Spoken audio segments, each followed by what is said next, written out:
The Icons of Real Estate Podcast. Are you ready to learn the proven money-making secrets from top-producing icon agents? Ready to skyrocket your business? This podcast is for you. Tune in every week with your host, Tomasz Fonseca, and find out how to implement proven strategies to 10 times your business, from $3 million to $30 million in just 12 months. Brought to you by the Masters at Real Estate Marketing, Arter SEO.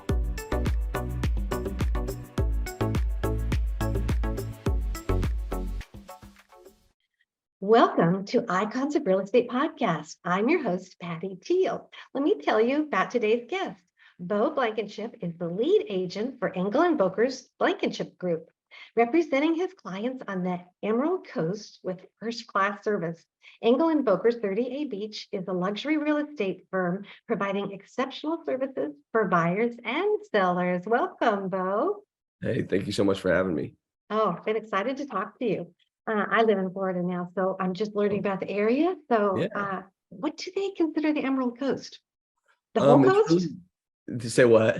Is it the whole coast here? Yeah, well, really the Emerald Coast would be Pensacola down to Apalachicola, that whole panhandle. That's really the Emerald Coast, because we have our water is this emerald color, clear blue water. And white sandy beaches, I'm sure. Oh, how beautiful. Yeah. Where are you at in Florida? I'm close to Naples. Right now I'm in Naples, but I'm usually more toward Estero, which is, I don't know if you know where that is, but it's closer to Fort Myers. Yeah, definitely. Yeah. But yeah, that panhandle is what they call the Emerald Coast. Well, good to know. Since I'm a Floridian, I should know that for sure. There you go. So, Beau, I'd like to start with you sharing your story. I know you're a high-producing agent. Your group does so well, but how did you get there? What's your story? So I grew up playing sports. I went away to college to play sports. And after that, I had a short stint in the NFL. And then me and my wife, we got married right out of college. Mm-hmm. We had a place here because, when you're playing sports, you can kind of live anywhere. So we had a place here. And then after that career ended, we just stayed here, and we fell in love with the area and kind of got into real estate. We started a property management company. We built and sold that. I think it was 2.5 years. At that time, I also had my real estate license. So I was, I was building that up as well. And then, was with a boutique for, I guess, 2 years. And then I decided to open up my own firm my third year. And then that kind of grew. And now we're in I guess our 6th or 7th year, I think 6th year of opening the brokerage. Wow. Well, congratulations on your success. Thank you. And that's so great that you were in the NFL. Not very many people make it there. I hope you didn't get injured. No, I didn't. I wasn't there for very long. I was there for longer, but I got to see the show, but now I'm doing this, and it's we love it. Oh, I'm so glad. Yeah. So let me talk about your area in particular. What cities does it encompass? So our area is a little bit interesting. We have these townships. It's really Santa Rosa Beach and Inlet Beach. And Inlet Beach is just west of Panama City Beach, and Santa Rosa Beach is just east of Destin and Sandestin.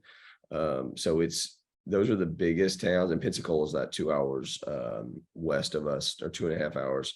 But we have these little things called townships within the city. So Inlet Beach has like 6 townships. It's got Rosemary Beach, Alice Beach, Seacrest, Watersound, Watercolor. Watercolors in Santa Rosa. And so these little townships, and then you have Watercolor, Seaside, all these things that are in Santa Rosa Beach. So there's these little townships that are within those 2 areas. Wow. Well, I'm going to ask you an insider question while I have the opportunity. I'm not sure this is my final spot here in Florida, and I want to look around to find a small town vibe that's not too crowded, but that's close to the ocean. Where should I go? That is here. This is actually a very small town with a big market. So this is, this is probably, and I could be wrong, and I may be too bullish on it, but I think this is probably one of the best markets in America. I think if you look at Wow. the trajectory of this market and what we've done, it's pretty incredible. We're seeing things eclipse 20 million now. Like, we're seeing some big numbers. We're seeing people move from all over here, but it's a very small town, but we get millions of visitors a year. But the actual town is, I don't know, 12,000 people. I mean, it's a really small town. Wow. Yeah, How yeah, sweet. Yeah. it's When great. the tourist season, or what they call the season, Yeah. does it get super crowded? It does at times. Like, July 4th is really busy, but like the locals kind of know where to go, and like they're off the beach, and like Mm-hmm. there's locals of, kind of beach areas you can go to. And so it's you can kind of navigate it, but it does get busy here. And that's what drives this economy. We get, Of course. Yeah. people spend, crazy numbers, for stuff down here. So it's good and bad. We love to see them Right. come, but we love to see them go too. I understand now that I've been here a whole year. Yeah. I'm seeing how different it gets right around November until maybe close to May, and then it just clears out. Yeah. Yeah. Well, I can't blame them. It does get pretty hot and humid in the summertime. So. So we are opposite seasons of Naples. So Oh, you are. so Oh, Naples, obviously the winter. The summer here is our busiest time, and we get some really? fall, yeah, and then the winter and early spring is pretty quiet. Amazing. So the weather's quite different on that side of the state. Yeah, so we get fall, and we get full fall weather. We get Oh, yeah, and so making note of all this. yeah. So my favorite months here are October, November, December. They're just amazing, and then early spring, it's just phenomenal weather. It's Yeah, unbelievable. absolutely. Sounds beautiful. Yeah, So that's great. I know that you're in a luxury market, and your brokerage is a luxury market. So how much does a house go for in the area? I mean, of course, there's a range, but Yeah, right. So our average, I'll just give you this. So 30A is my market. It's divided into two segments, east and west. The east side market, the average sale price is 2.7 million. That's the average purchase price. And then the west side average purchase price is about 1.7 million. So really, it's really hard to break in our market for, under $1 million, or really under 2 million. It's pretty tough. So you're anywhere from 2 to, 27 million or whatever it is right now. And the west side, it's a little bit less. It's, that $1 million, you still got room at $1 million up to, 20 or whatever. yeah. So are a lot of people coming there from other states? Yes. Yeah. So during COVID, we saw, because Florida never shut down. So that was a big draw, whether it's politically driven or tax reasons, but people were drawn to Florida, and still are. So we got a bunch of people from New York, Ohio. We got some Canadians. We got, Nashville. We got all these people from all over moving here because we were never closed down. No state income tax, great weather, great outdoors. So it's like all these people that are shut down in California, we're coming over here just because for medical and political reasons. And so we saw a big influx of people moving here. So we kind of covered this, that the weather is different there, and that you have the seasons. But when does it die down there as compared to when it's crowded? And are a lot of people second home or third home buyers there? Yeah, bunch of third homes. So this week, back to school week, it's hard to compare because when COVID happened, it was slammed, 2 years solid. Sure, yeah. And then now this week is our first kind of week where it's kind of, you feel a little bit of relief because it's back to school. Everyone's back to school this week. And so we're seeing a little bit of relief here. So it's a little bit more quiet. Right. That must be nice. Yeah, it's great. Yeah. Yeah. So I've got an idea of the price range. It has to be over $1 million to get into it. How many days do they typically stay on the market, and has that changed dramatically recently? It's probably 30 to 60 days is about average. When during COVID, we were seeing multiple offers, Right. But we're looking about 30 to 60 right now. So we're seeing our inventory pick up a little bit. But we're still at a 5-month absorption rate. So we're still technically a seller's market, still low inventory. So it hasn't switched yet, and it may not, I don't know. But we're still seeing a lot of aggressive offers and stuff like that. So Has there been a lot of price drops recently? some, but not a ton. Some, but not like you would think. Yeah, that's interesting. Yeah. So can you tell me about your team? Yeah. So my team is, I think it's got 10, maybe 11 people right now, maybe 10. And we do roughly about $500 million a year. Oh, wow. We're pretty aggressive. We sell quite a few. We've got a great team. They're very, very aggressive. Great marketing, great tech, hardest working team, and they're great, and I love them. So they do. Oh, they become like family, huh? Yeah, definitely. They're great. Yeah, that's great. Yeah. So where do most of your leads come from? Most of our leads come from, we still do everything. We touch all facets of the market. So we do print, we do Google pay-per-click, we do mailers, we do all that, but a bunch of our stuff comes from our listings. And so we do open houses. And so I've built my business kind of around new development. So I will develop things from the ground up, and it'll be me or investors or whatever. We'll build these really nice luxury spec homes. And so the agents will also get to sit there and get leads from that. And, be able to transition them and use them for cold calling and use some of that. But it's kind of grassroots business is kind of what we have. Right. Well, it sounds like you learned a lot in NFL. Do you think that discipline as an athlete, a professional athlete, helps you in other things that you do?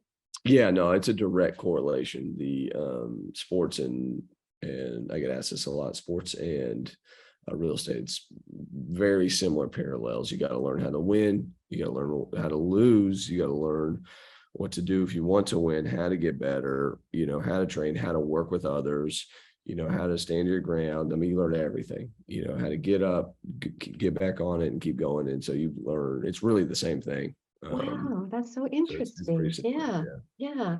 Well, good you had that training. Yeah. I'm sure it's helped you to be successful.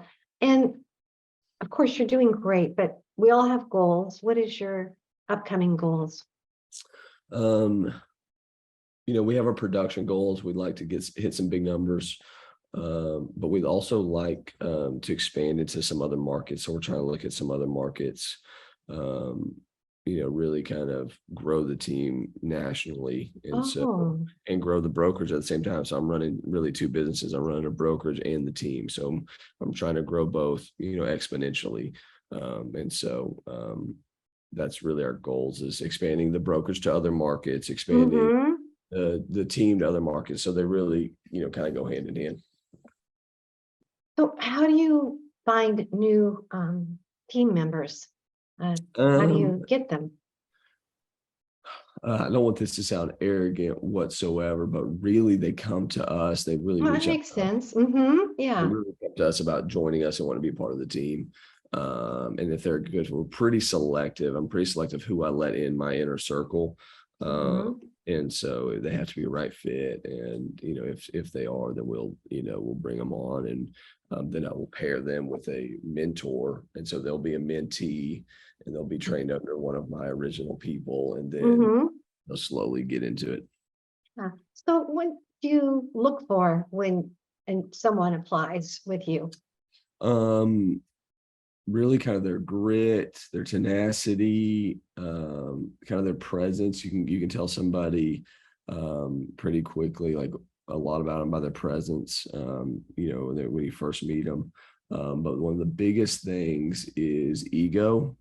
And if they have a big ego, it is not a fit whatsoever. And if they're weird about commission and they start asking money about commission and splits right off the bat, then it's probably not a fit, because typically those people won't stay around very long, because everything is run under my name, under Blankenship Group. So you lose some